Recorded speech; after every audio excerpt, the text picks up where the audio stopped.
الفئة الاقتصادية بتلاقي فيها موبايلات كتير شبه بعض، تقريبا نفس المواصفات كوبي بيست، بس دايما كل كام ألف كده بتلاقي موبايل مميز. ففي الفيديو ده هشارك معاك أهم الموبايلات في الفئة الاقتصادية اللي لو أنا رايح أشتري هفكر في واحد من دول. وهنا أنت عندك مدى أسعار كبير شوية، فأنت من 4000 جنيه اللي هو بداية الفئة الاقتصادية تقدر تاخد موبايل حلو يمشيك، ومعاك بقى لغاية 10000 جنيه. وحرفيا أنت كل ما بتزود مبلغ بسيط بتلاقي موبايل بمواصفات أعلى وأحسن. وكل الموبايلات اللي أقولك عليها في الفيديو ده هي موبايلات جديدة ومفيش حاجة مستعملة، بس أكيد لو أنت لقيت موبايل مستعمل ولو قديم شوية أعلى من الموبايلات اللي أقولك عليها في فيديو النهارده وسعره يبقى مناسب والموبايل ما يبقاش فيه مشاكل يعني، فاشتريه عادي خالص. ولو عايز برضو تسالني عليه فهسيب لك لينك الانستجرام في اول كومنت تحت، خش اسالني عليه عادي. فبس عشان ما نطولش كتير، في الفيديو ده متقسم لثلاث فئات. اول حاجه من 4 ل 6000 جنيه، وثاني حاجه من 6000 لغايه 8000، ومن 8000 لغايه 10000. كل فئه من دول هقول لك على الموبايلات اللي عاجبني فيها، وغالبا بيبقى موبايل او اتنين بالكتير. ففي حدود ال 4000 كده بتلاقي عندك ثلاث موبايلات، الانفينكس سمارت 8 والريلمي نوت 15 والريدمي اي 3. من الثلاثه دول انا اخترت واحد اللي هو الريلمي نوت 15، وده كان معمول ريفيو الفيديو اللي فات. المهم ان انا اخترت الموبايل ده لكذا سبب، اهمها المعالج اللي فيه اللي هو التي 612. المعالج اللي هنا كان اعلى من الانفينكس بحاجات بسيطه، كان اعلى من الريدمي اي 3 طبعا بكتير. وكمان الريلمي نوت 15 كان كاميرته حلوه، بس اكيد يعني مش افضل حاجه، بس حلوه وممشيه عادي. فلو عايز تعرف بقى العيوب والمميزات واخترته ليه وما اخترتش الباقيين ليه، فممكن ترجع الفيديو اللي فات وهتلاقي كل حاجه يعني فيه، عشان بس وقت الفيديو هنا ما يطولش مني. بس الفكره بقى لو انت فكرت في النوت 15 فانت هيكون معاك تقريبا 4000 بالكتير، فساعتها انت هتاخد النسخه الاقل اللي هي ال 3 رام وال 64 جيجا، ودي مش افضل حاجه. على الاقل انت عايز نسخه الاربعه رام، ونسخه الاربعه رام هتخش معاك دلوقتي على 5000 الا شويه. 5000 بقى انت هتلاقي فيها موبايل تاني زي الاوبو اي 18. الموبايل ده النسخه الاربعه رام وال 128 جيجا عاملين حدود 5000 كده. سعر دلوقتي معرفش بعد ساعتين السعر ده هيتغير ولا ايه نظام، بس يعني لو زاد او قل فهو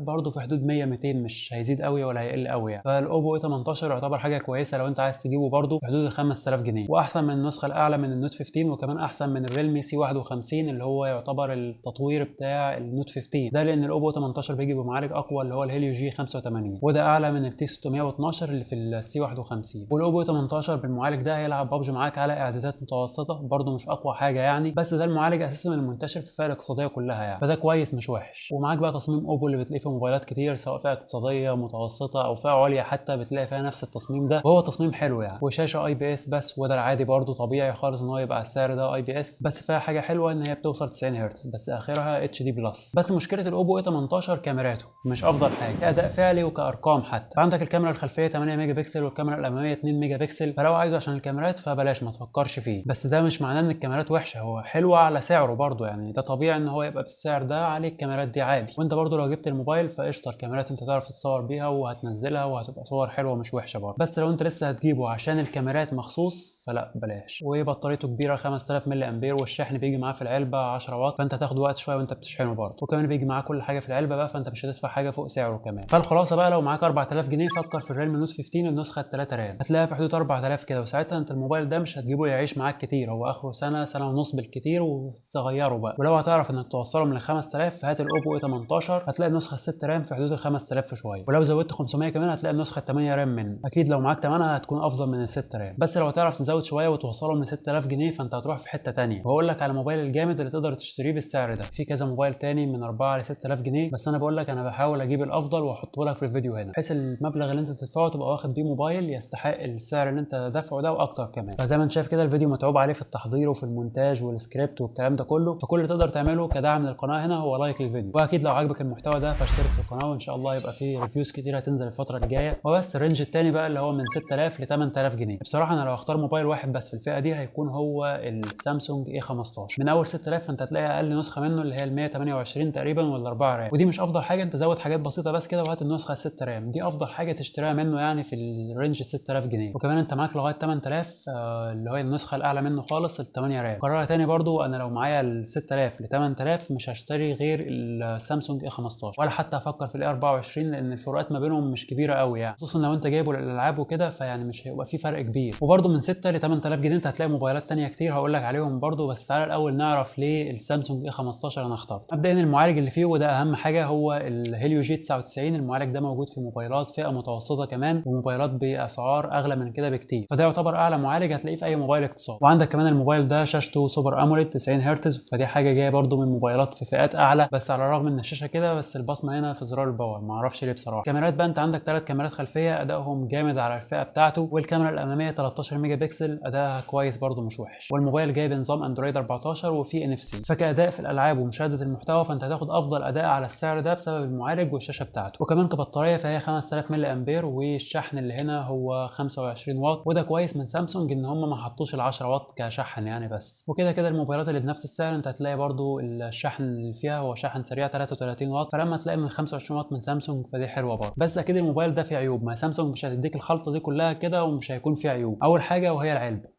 فاضيه، يعني هتحتاج تشتري راس الشاحن ال 25 واط اللي هتديك الشحن السريع ده. وكمان شكل وش الموبايل حاجه لا تطاق بصراحه، وهواف كبيره ورخم، والصوت في الموبايل ده مونو مش ستيريو، بس يعني الصوت يعتبر عالي وحلو وهيعجبك. بس يعني كعيوب انت ممكن تعديها عادي عشان المميزات اللي فيه، هو بس فكره الشاحن اللي مش موجود في العلبه. وبرده من 6 ل 8000 جنيه هتلاقي موبايلات كتير بالسعر ده، زي الريلمي سي 65 والسي 67 والاونر اكس 7 بي. الموبايلات دي كلها كويسه وتصميمها حلو ومعالجاتها كويسه برده، بس كاداء افضل في السعر ده هو الاي 15. وده مش معناه برده ان الموبايلات التانية مش كويسه، هي حلوه، بس انا لو لسه هروح اختار موبايل بالسعر ده هختار الاي 15. انما لو انت جبت موبايل من التانيين فده حلو ومش وحش. الفئه الثالثه بقى والاعلى في الفئه الاقتصاديه من 8 ل 10000 جنيه، دي اللي هيكون فيها كلام كتير شويه لان فيها كذا موبايل جامد بصراحه. وغير كده انت لو زودت على 10000 جنيه حاجات بسيطه حرفيا هتخش بقى على الفئه الثانيه واللي هتلاقي فيها موبايلات كتير اعلى من الفئه اللي فاتت دي. بس احنا عندنا ليميت في الفيديو ده، اخرنا 10000 جنيه مش هنطلع فوقيها جنيه حتى. وبرضه اقول لك على افضل الفئه دي من وجهه نظري. اول حاجه وهو الريدمي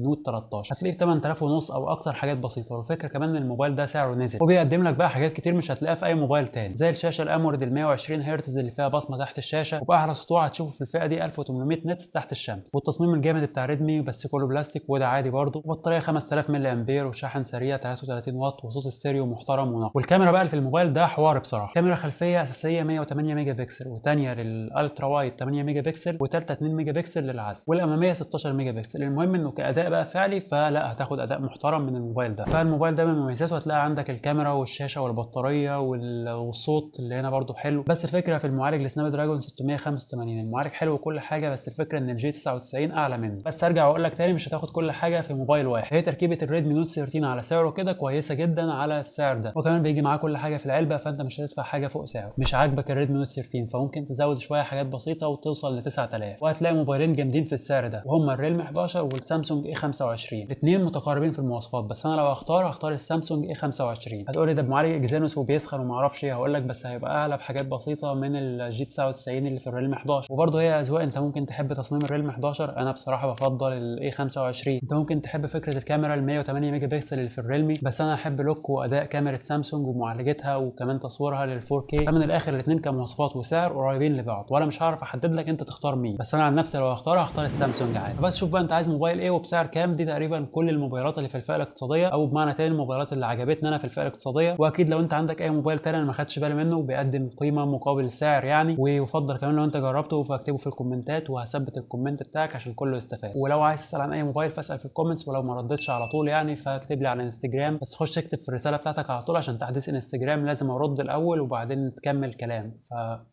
اكتب اللي انت عايزه يعني على طول. وزي ما انت شايف مراجعات كتير هتنزل الفتره اللي جايه، فاتاكد انك مشترك في القناه ومفعل الجرس على الكل عشان يوصلك كل الفيديوز اللي جايه. وبس كده، اشوفكم في فيديو جديد. السلام عليكم.